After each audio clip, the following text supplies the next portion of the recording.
Ratio et Revelatio. Dos libros disponibles en versión digital: Anticristo y 100 sentencias.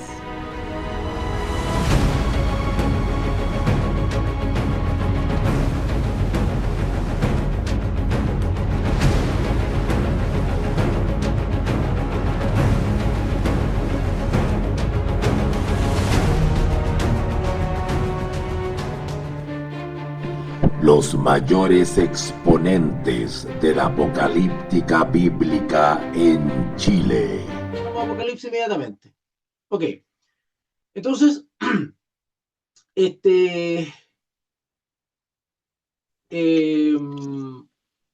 Dios ha dado dos causales, por decirlo. Hay dos causales por las cuales se permite, o no se permite, se tolera, perdón la palabra, se tolera la disolución del matrimonio. O sea, para disolver el matrimonio, es decir, que ya no exista matrimonio, ¿verdad? Tienen que haber dos causales por lo menos. La primera es que uno de los cónyuges muera. Claro, obvio. El matrimonio consiste en hombre y mujer, dos personas unidas en sagrado matrimonio. Pero si una fallece, evidentemente no puede existir un matrimonio, esa persona quedó sola. Así que se deshace el matrimonio, no existe matrimonio. Y esa persona, si fue joven, puede rehacer su vida, está autorizada por la palabra de Dios a rehacer su vida, pero no tiene ningún reproche moral. Simplemente se le murió el cónyuge. Así que si es joven, puede retomar su vida, puede rehacer su vida matrimonial con otra persona en la fe, por supuesto, ¿vale? Y la otra causal es por causa de fornicación. Es decir, tienes sexo o intimidad o engañas a tu pareja con otra, que no es tu esposa, ¿vale? Y por causa de fornicación, en ese caso se produce adulterio. Adulterio. Es decir, entonces tenemos la muerte de un cónyuge y el adulterio. Esas son las dos causales por las cuales se deshace un matrimonio. No existe el matrimonio, ¿vale? Ahora, ¿qué pasa si, por ejemplo, mi señora me engaña? Mi señora me engaña.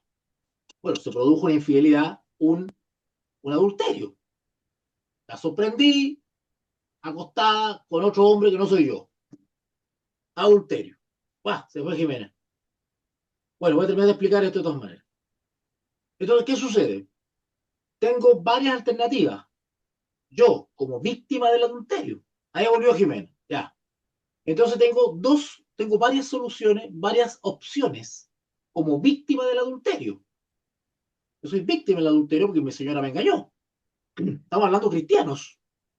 Cristianos. No le apliquemos esto al mundo. El mundo hace lo que quiere. Nosotros lo regimos por estas normas. ¿Vale? Tengo dos opciones. La Biblia enseña que cuando yo soy víctima del adulterio, yo quedo libre. Yo quedo libre. ¿Vale? Porque esa persona escogió alejarse de mí, escogió romper el matrimonio, escogió irse con otro. Yo quedo libre. Yo quedo libre. Por lo tanto, ¿qué puedo hacer yo que soy libre? Tengo dos opciones, por lo menos. La primera es efectivamente asumir el divorcio, ¿ya? Quedarme solo. Y yo estoy autorizado a reiniciar mi vida. Si yo no he cometido ninguna inmoralidad, pues ningún problema, pues. Yo quedo solo otra vez. El problema moral lo tiene la otra persona, la que adulteró, no yo. Yo estoy autorizado a rehacer mi vida. Yo fui víctima del adulterio. ¿Vale? O puedo perdonar a mi esposa que me engañó.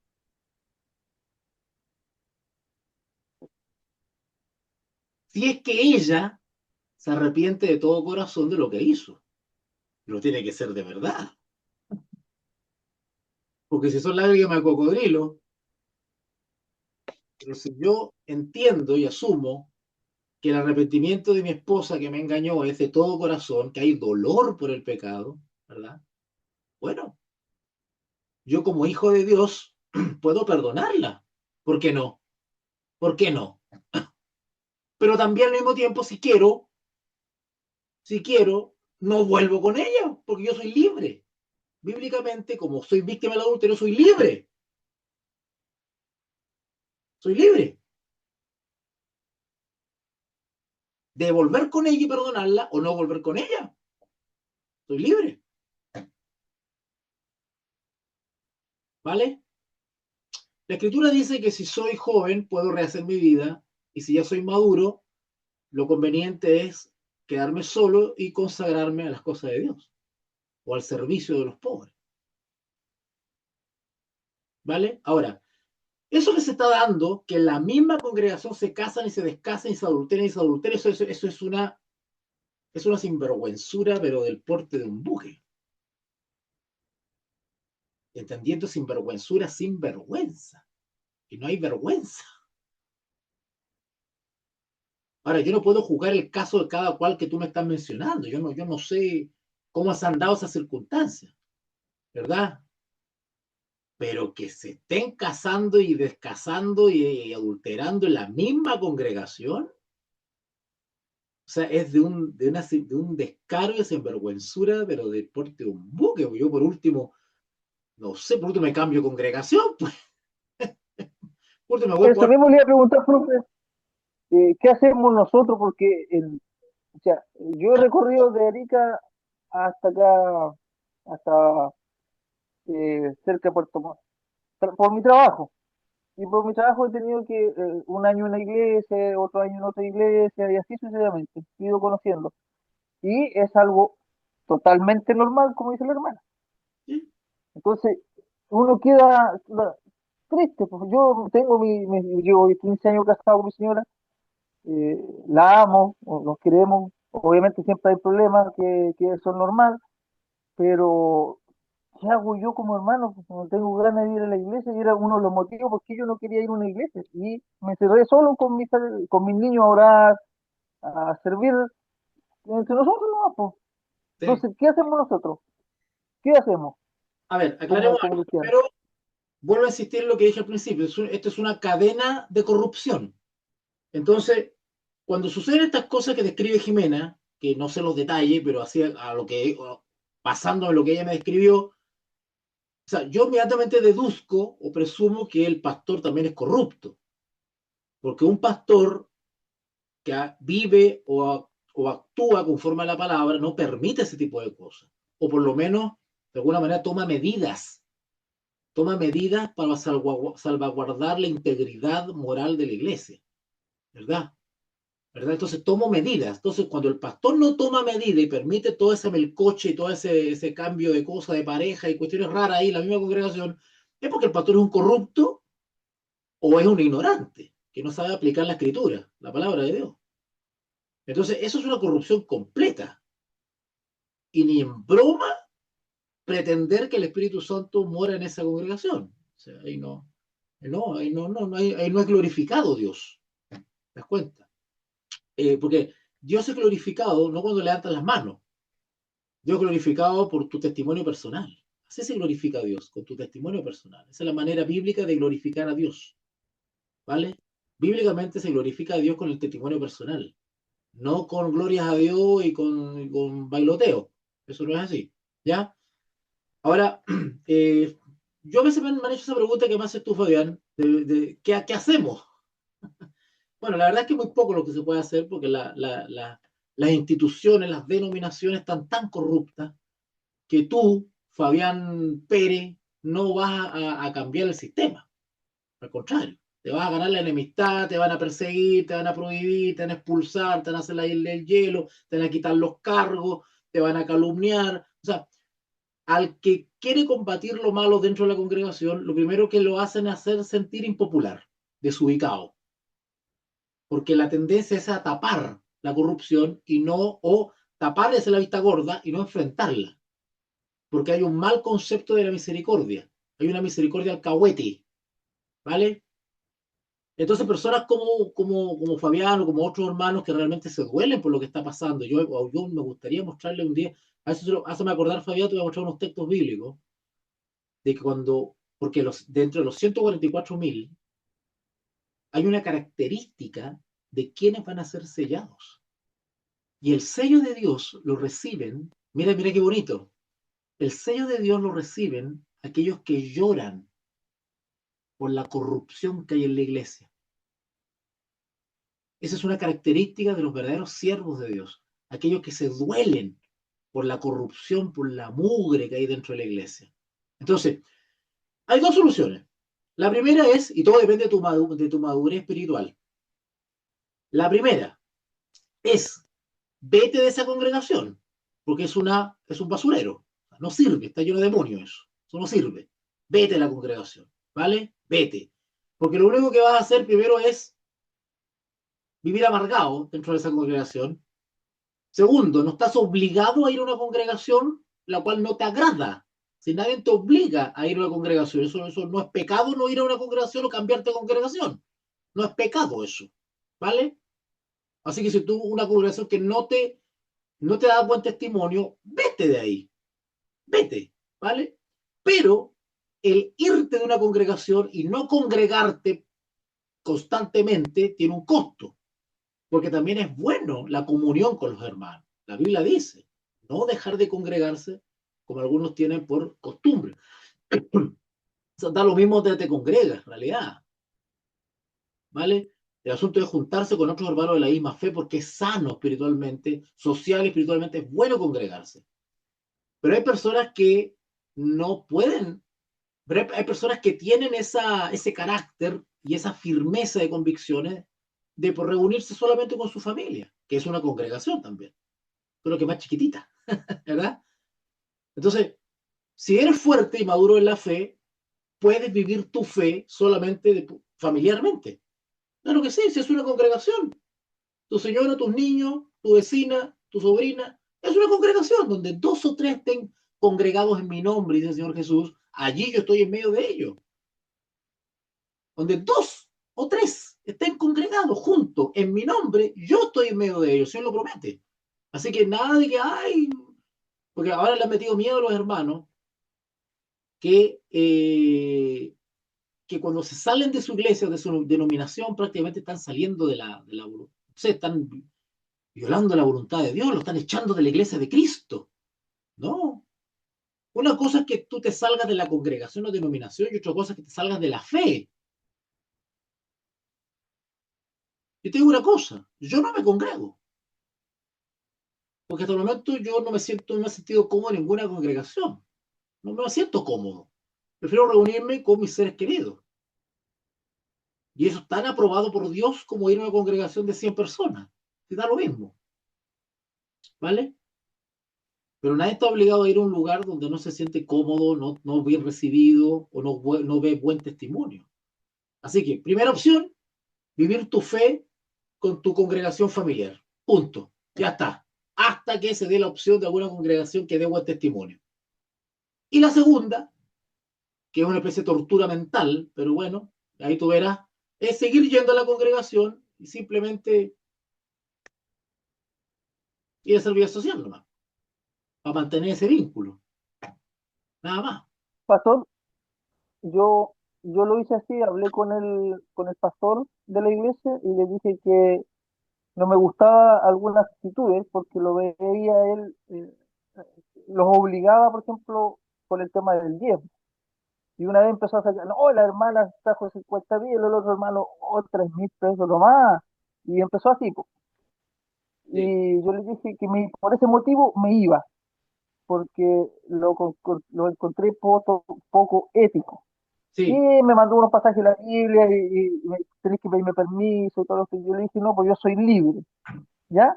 Y empecé a hacer reuniones en mi casa con mis hijos. Yo predicaba, o a veces predicaba a mi señora, predicaba a mis hijos, o mi niñito chiquitito de 6 años también, también predica, ¿me entiendes? Escuchamos porque Dios utiliza a cualquiera y oramos juntos. No hay noche que no lo hagamos, al menos que yo esté trabajando de noche. Y le pedí a Dios que me envíe a una congregación, ¿cierto? Pero que Él haga su voluntad, porque me había decepcionado de muchas más. Hasta que hace poquito llegó un hermano que vino a hacerme un hoyito con la retroexcavadora, me dijo, yo soy cristiano. Ah, yo también, le dije yo, no, estamos aquí arreglando una iglesia, así que lo invito a ir al culto. Y fue, pues, con esa mirada así, pues, de decepción, pucha, ya voy a ver lo mismo, pero ¿sabe qué? Lo encontré tan hermoso, falla van a ver, como dice la hermana, Sí, pero es un puñadito de personas que son pocas, pero hermoso. Encontré la paz que necesitaba y personas hay, igual, pero ya no estoy mirando a esas personas, pero encontré algo que me dignifica más que lo otro. sí, Es mi exacto. experiencia. Tú has tocado algo también que se lo digo como advertencia, Jimena. En todas las congregaciones, o sea, no hay congregación perfecta, ¿vale? En todas las congregaciones hay situaciones delicadas y complicadas. Pero cuando esto se hace deporte, cuando esto ya está generalizado, cuando ya la infección no la para nadie, hay que salir, hay que salirse de ahí. Si tú ya no soportas más eso, hay que salir de ahí. En todas las congregaciones van a haber problemas. Todas las congregaciones van a haber problemas conyugales, de violencia intrafamiliar, de violaciones. Estas cuestiones pasan en todas las congregaciones, porque no todos los que están en la congregación son de Cristo. Hay muchos que no han seguido venciendo sus debilidades y esas debilidades las siguen madurando y las siguen practicando aún dentro de la congregación. Entonces, en todas las congregaciones se cuece nada. Pero cuando esto, según lo que cuenta Jimena, se hace generalizado, se hace descarado, ya hay corrupción generalizada, ya hay una infección ahí que no la para nadie. Porque hay congregaciones donde suceden estas cositas, pero el pastor la subsana, inmediatamente toman el caso, lo tratan con el debido tacto, con la debida privacidad, se enseña, se educa, el pastor está atento, ¿no es cierto?, a la situación para sanar a las ovejitas, pero cuando el pastor es corrupto y para abajo está todo podrido, que si el pastor da mal ejemplo, ¿qué esperas tú para abajo? ¿Verdad? Bien, vamos a dejarlo hasta aquí entonces, pero yo le digo una cosa, no se esclavicen con las denominaciones. Porque la tendencia actual es a controlar a los hermanos, controlarlos. Hermano, ¿por qué no vino? ¿Por qué no vino? Bueno, si yo quiero no voy. Si yo quiero no voy a la reunión. ¿Cuál es el problema? Si quiero me reúno con mi familia este domingo y me quedo en mi casa. ¿Cuál es el problema? Ay, es que la escritura dice no dejar de congregarnos. Pues si yo me congregué, pues, pero en mi casa. La orden es no dejar de congregarse. Da lo mismo a dónde. Yo no tengo un contrato que diga que tengo que ir todos los domingos a la denominación. No, eso no existe en la Biblia. La escritura dice congregarse y no congregarse por costumbre, sino que voluntariamente. Respecto al tema del diezmo, lo que tiene que hacer el maestro bíblico, ni siquiera es ser el pastor que lo haga, porque por eso digo que como hay una autoridad mal entendida, que el pastor es chamorro, lo hace todo. Se tiene que educar a la iglesia en todos los temas de la Biblia, incluido el tema de los recursos. Pero eso de estar constantemente machacando a la congregación con los recursos, manipulándola, presionándola, metiéndole miedo, que si no siembras, ¿no es cierto?, no vas a recibir bendición. Todo eso es manipulación, todo eso es corrupción. Las personas cuando devuelven su diezmo, lo hacen voluntariamente, lo hacen por gratitud. Ahora, para que una persona actúe así, bueno, tiene que estar educada, qué es lo que es el diezmo, para qué sirve, en qué se tiene que usar, qué se tiene que financiar con el diezmo, qué se puede gastar y qué no se puede gastar el diezmo. Porque una persona está educada bíblicamente con el tema del diezmo, la persona solita, voluntariamente, sabe que ese su tiene que devolver eso. Pero no necesariamente tiene que estar todas las reuniones o seguido escuchando al pastor que está machacando con los diezmos y dale con los diezmos y dale con los diezmos. Eso no es así. Otra corrupción hay también respecto a los sueldos. ¿Cuánto recibe el pastor? ¿Quién le paga al pastor? ¿O él recibe directamente en su bolsillo los diezmos? ¿Quién fija el sueldo de él? ¿Cuánto recibe? O sea, si entran 10 millones, ¿los 10 millones son para él? Entonces, hay un montón de cosas que están sucediendo, hermanos, y yo le digo una cosa, Dios tiene que poner orden en esto, porque hay una, no lo digo yo, no lo digo por ser tan crítico, sino porque la misma escritura señala en el libro Apocalipsis, capítulo 3, la condición de la iglesia. La iglesia, el mensaje a la iglesia de la Odisea es la descripción de la condición espiritual de la iglesia actual. Lean el mensaje de Apocalipsis, la iglesia de la Odisea, que es la última iglesia. Está descrita ahí la condición espiritual de la iglesia actual. Es la peor de toda la historia del cristianismo. Así que no se extrañe, Jimena, Eduardo, no nos desanimemos, porque así como Israel apostataba y traicionaba a Jehová, Jehová siempre se reservaba un puñadito, siempre se reservaba 7.000, siempre se reservaba un grupo que se mantenía leal, que se dolía por lo que pasaba en la iglesia. Siempre, ¿vale? Busque por favor Ezequiel, con esto cerramos ya para entrar al Apocalipsis. Busque por favor el libro de Ezequiel.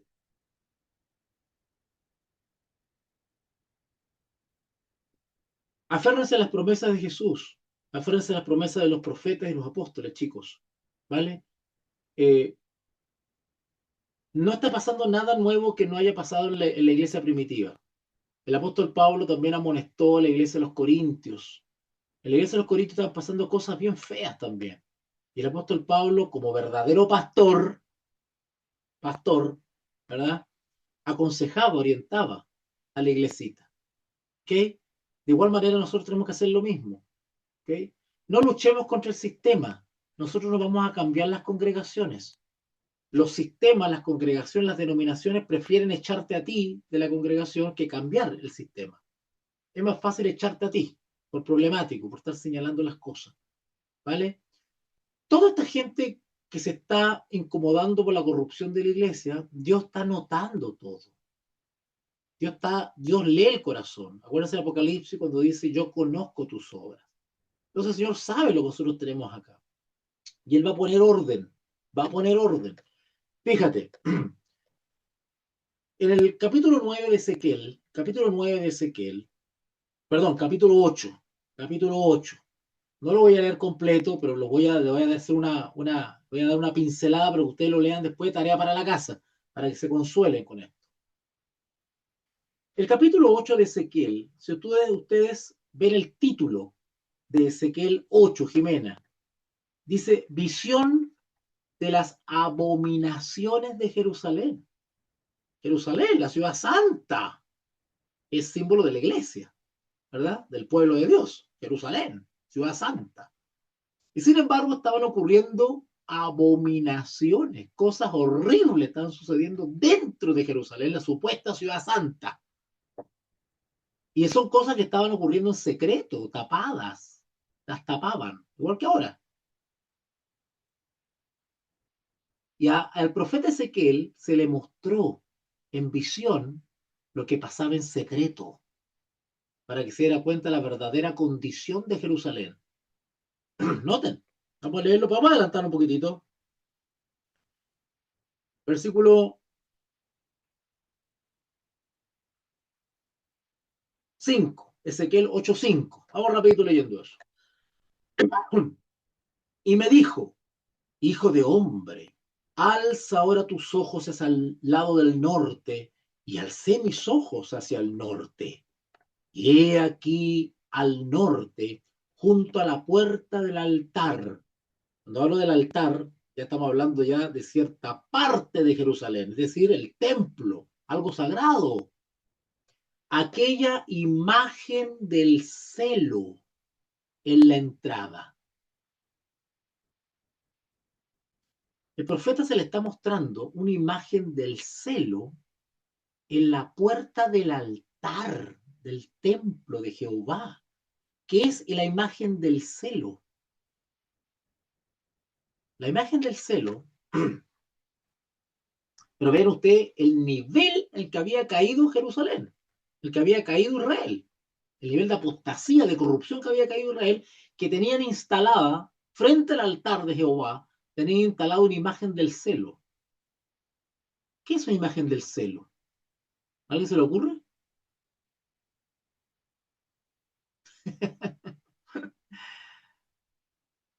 La imagen del celo es es un monumento, es una escultura pagana, de origen pagano. Imagen del celo se llama. ¿Por qué del celo? A ver, ¿conocen ustedes los obeliscos? ¿Saben ustedes lo que es un obelisco? El obelisco es esa estatua puntuda como una torre que está en Buenos Aires. ¿Ah? ¿Ah? Esa torre que está en Buenos Aires, ¿verdad? Ok.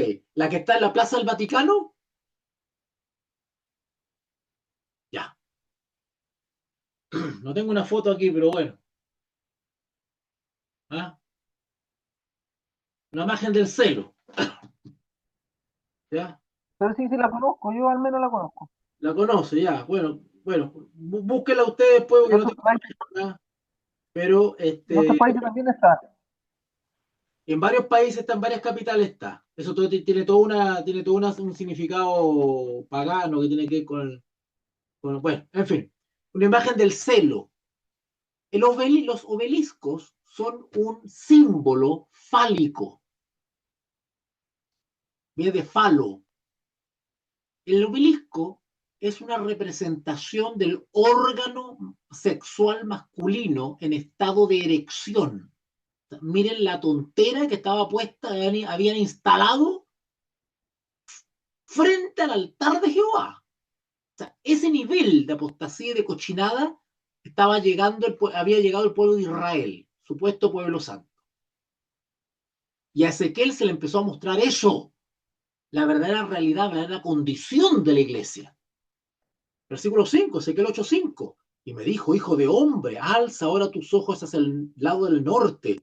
Y alcé mis ojos hacia el norte, y he aquí al norte, junto a la puerta del altar, aquella imagen del celo la entrada. Y me dijo entonces Jehová, le dijo a Ezequiel, hijo de hombre, ¿no ves lo que estos hacen, las grandes abominaciones que la casa de Israel hace aquí para alejarme de mi santuario?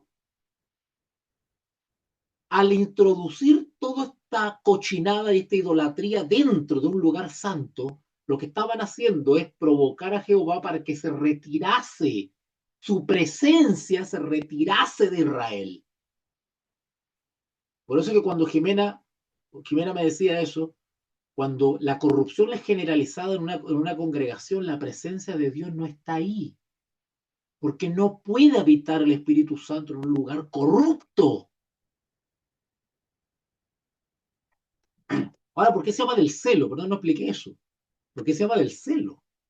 Porque resulta que los antiguos babilónicos, que es el origen de las religiones falsas en todo el mundo, los babilónicos, uno de los pilares fundamentales de su religión falsa era la adoración de los astros, del zodiaco, ¿vale? La estrella, la luna, los planetas, ellos adoraban eso.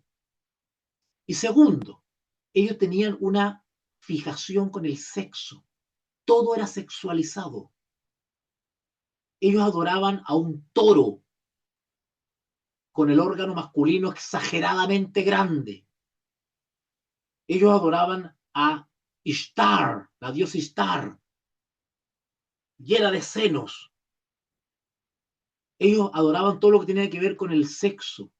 Ellos tenían jovencitas vírgenes que encerraban en lugares que le llamaban conventos. Estoy hablando de los babilónicos.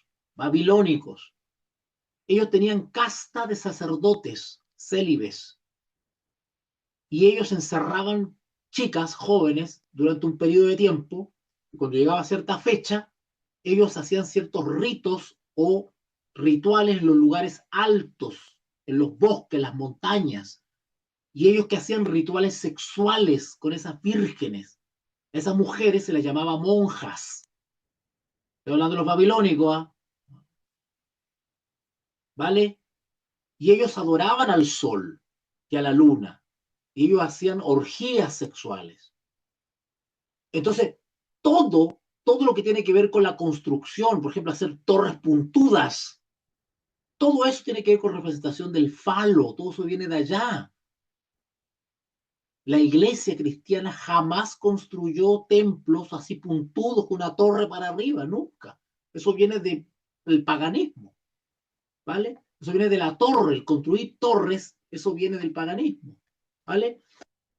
Entonces, hacelo, ¿por qué? Porque ellos decían que cuando se instalaba un obelisco, el obelisco lo que hacía era incitar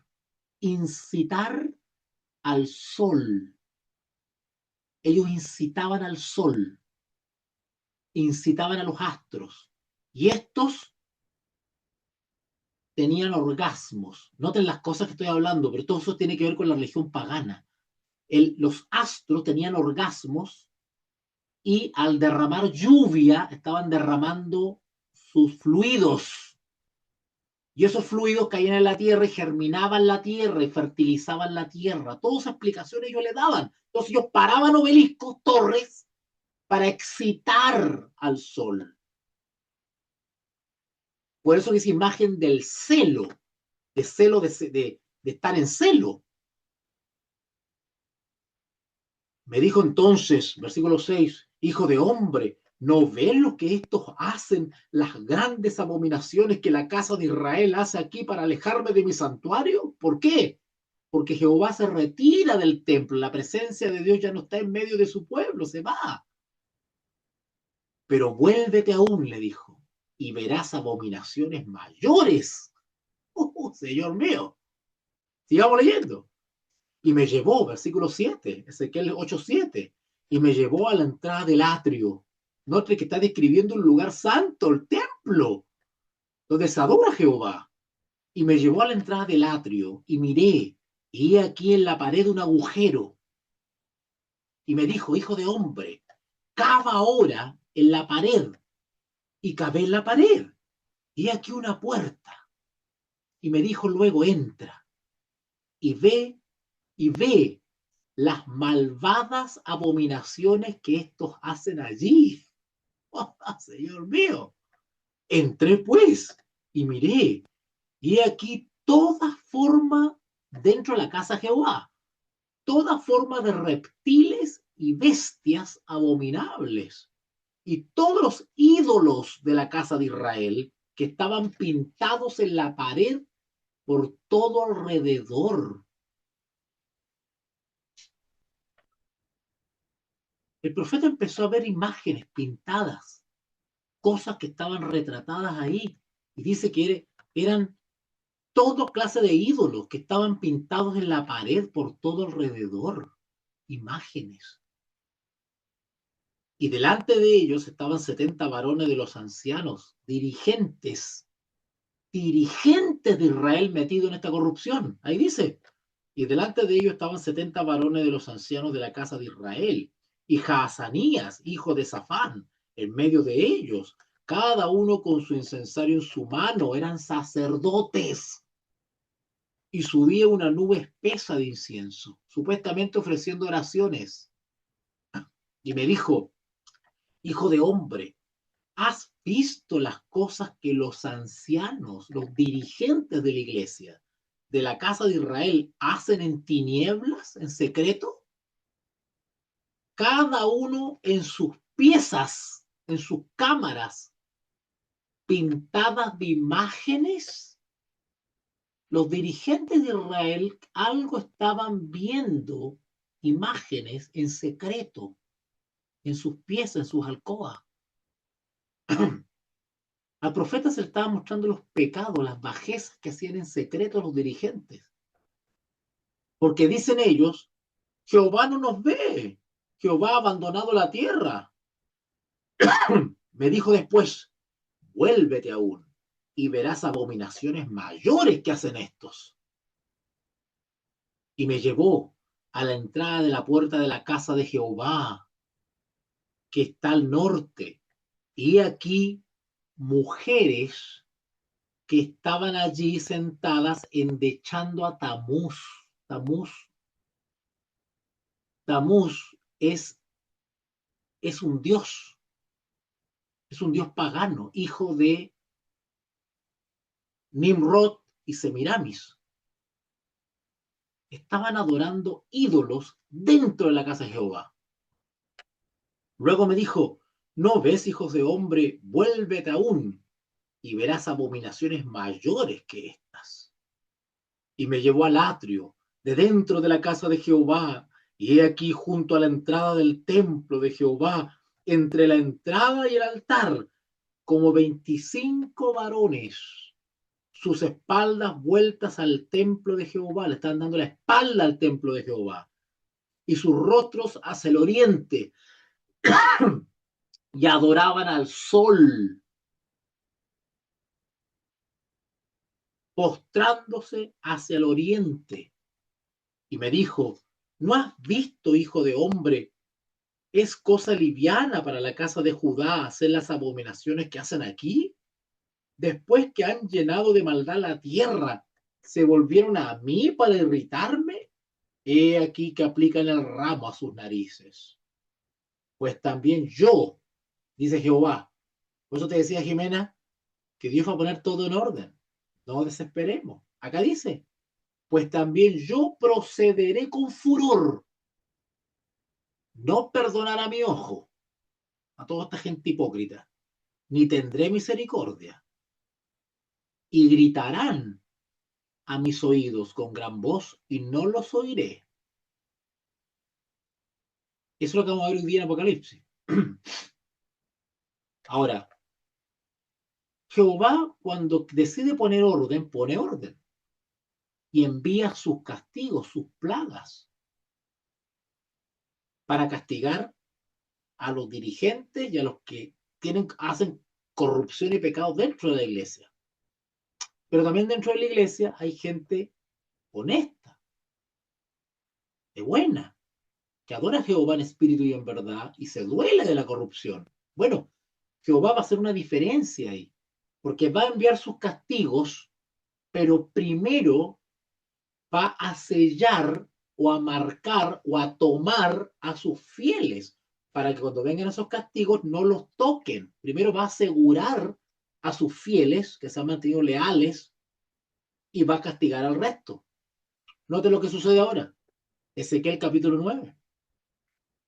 Clamó en mis oídos con gran voz diciendo, los verdugos de la ciudad han llegado. ¿Quiénes son los verdugos? Los que van a castigar a Israel.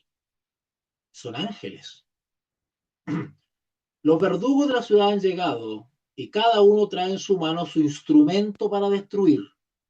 He aquí que 6 varones venían del camino a la puerta de arriba que mira hacia el norte, y cada uno traía en su mano su instrumento para destruir.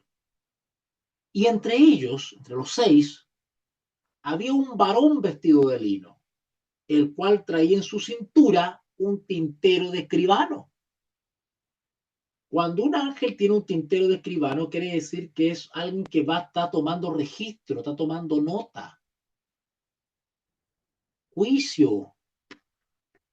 Versículo 2 entonces, y entre ellos había un varón vestido de lino, el cual traía en su cintura un tintero de escribano. Y entrados se pararon junto al altar de bronce.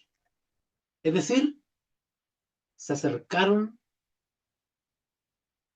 frente a Jehová, los llamó a 6 varones, 6 ángeles. Son 6 ángeles destructores que tenían instrumentos para destruir. Voy a adelantar un poquitito. Estos 6 ángeles tenían la orden de castigar a Israel por todas las abominaciones que vimos en el capítulo 8. Pero antes había otro, dice, un séptimo, que tenía en su cintura el tintero de escribano. Entonces, cada uno iba a recibir su orden de parte de Jehová. Versículo 3, Ezequiel 9:3. Y la gloria del Dios de Israel se elevó por encima del querubín, sobre la cual había estado al umbral de la casa. Y llamó Jehová al varón vestido de lino, que tenía en su cintura el tintero de escribano. Y ahora le va a dar instrucciones a ese varón vestido de lino con el tintero de escribano en su cintura. Y le dijo, pasa por en medio de la ciudad, es decir, Jerusalén, la que está llena de abominaciones, pasa por en medio de Jerusalén y ponles, noten ahora, pongan atención a esto porque tiene que ver con lo vamos a ver ahora, las trompetas, el Apocalipsis. Pasa por en medio de la ciudad, le dijo a este ángel con el tintero, por en medio de Jerusalén, y ponles una marca, una señal. ¿Dónde vamos? Grabando. Entonces, el versículo 4 dice, Ezequiel 9:4, pasa por en medio de la ciudad, por en medio de Jerusalén, y ponles una señal en la frente. ¿Pero a quiénes? ¿A quiénes hay que poner una señal en la frente? A los hombres, esto es lo que le decía Fabián en delante, a los hombres que gimen y claman a Dios a causa de todas las abominaciones que se hacen en medio de ella. ¿Se dan cuenta quiénes reciben esa señal de Dios en su frente? Ahora, ¿por qué se le pone esa señal en la frente a los que se duelen, a los que sufren al ver la corrupción y las abominaciones en medio de la iglesia? Porque la iglesia va a ser castigada. La iglesia va a recibir plagas de castigo. Pero tienen que salvarse o tienen que salvarse de esas plagas los sinceros, los obedientes, los honestos, los leales a Jehová. Ponles una señal en la frente a los hombres que gimen y claman a causa de todas las abominaciones que se hacen en medio de ella. Y a los otros dijo, es decir, a los 6 varones que tenían su instrumento para destruir, y a los otros dijo, versículo 5, oyéndolo yo, dice Ezequiel, pasad por la ciudad en pos de él. Es decir, primero pasa el ángel con el tintero, sellando en su frente a los leales. Y atrasito vienen los 6 para dar el castigo. Entonces le dice, y a los otros dijo, oyéndolo yo, pasad por la ciudad en pos de él y matad. Ahí está el juicio. No perdone vuestro ojo, ni tengáis misericordia. Matad a jóvenes, viejos, jóvenes y vírgenes, niños y mujeres, hasta que no quede ninguno. Pero, acá está, pero a todo aquel sobre el cual hubiese señal, no os acercaréis y comenzaréis por mi santuario. Esto es un tipo para el tiempo del fin. Cuando sean derramados los castigos y los juicios de Dios en el tiempo del fin, todo impío va a ser castigado, sea cristiano o no lo sea, porque hay cristianos impíos. Lo leímos recién en Ezequiel 8. Pero a todo aquel sobre el cual hubiese señal, no os acercaréis y comenzaréis por mi santuario. Los primeros en recibir el castigo van a ser los que decían que eran de Dios, pero no eran. Comenzaron pues desde los varones ancianos que estaban delante del templo. Los primeros en ser castigados van a ser los dirigentes. Y les dijo, contaminad la casa y llenad los atrios de muertos, salid y salieron y mataron en la ciudad. Aconteció que cuando ellos iban matando y quedé yo solo, dice Ezequiel, me postré sobre mi rostro y clamé y dije, ay, Señor Jehová, ¿destruirás a todo el remanente de Israel derramando tu furor sobre Jerusalén? Y me dijo, la maldad, noten, la maldad de la casa y de Judá es grande sobremanera. Pues la tierra, note que acá ya lo dice Jerusalén, dice tierra. ¿Por qué? Porque este es un tipo del juicio contra los impíos, no solamente de la iglesia, sino del mundo. Este es un tipo del fin del mundo, del castigo al mundo. Solo que los primeros en ser juzgados y castigados son los que profesaron ser de Jehová, pero no eran. Son los primeros que van a ser castigados y de ahí sigue el mundo entero. Versículo 9. Y me dijo, la maldad de la casa de Israel y de Judá es grande sobremanera, pues la tierra está llena de sangre y la ciudad está llena de perversidad, porque han dicho, ha abandonado Jehová la tierra y Jehová no ve. ¿Por qué pasa eso, Jimena, en el caso que tú me explicaste? Porque se ha perdido el temor. Eso de que cuando dice ahí la expresión, Jehová no ve, quiere decir que han perdido el temor. Han dado rienda suelta a sus pasiones. Así que, versículo 10, pues haré yo, mi ojo no perdonará, ni tendrá misericordia. Haré recompensa. Es decir, ellos van a recibir el fruto de sus obras. Así de sencillo, ¿vale? He aquí que el varón vestido de lino, el 11, he aquí que el varón vestido de lino, que tenía el tintero en su cintura, respondió una palabra diciendo, he hecho, porque el ángel que selló primero, se dio la vuelta y volvió a rendir cuentas a Jehová. Le dijo, listo, ya cumplí lo que dijiste, ¿vale? He hecho conforme a todo lo que me mandaste. ¿Ok? ¿Qué tal? ¿Qué le pareció?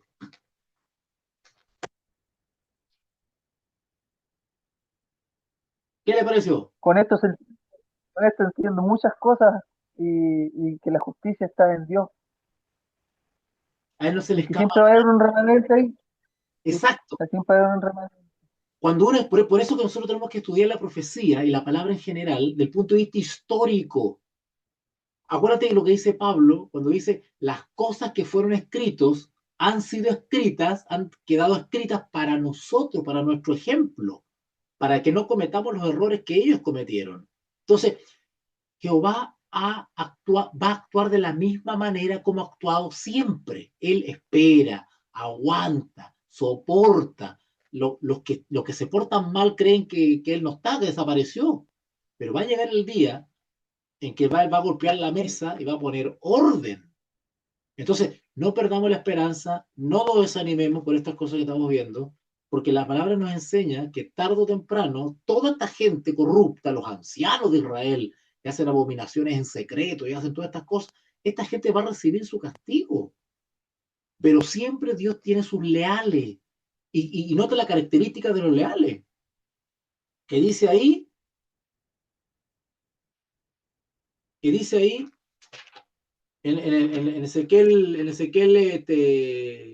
9, 9, 4, y me dijo Jehová, pasa por en medio de la ciudad y por en medio de Jerusalén, símbolo de la iglesia, y ponles una señal. Pongan atención a esto, lo voy a Apocalipsis al tiro. Pongan una señal en la frente, pero ¿a quiénes? A los que gimen y claman a causa de todas las abominaciones que se hacen en medio de ella. Dios va a tomar o va a marcar para sí, para él, que le pertenecen a aquellos que no se han dejado llevar por la corrupción de la iglesia, sino que se han mantenido firmes. Ese se llama en la Biblia un remanente, un residuo, un resto que Dios rescata de la mayoría corrupta. ¿Vale?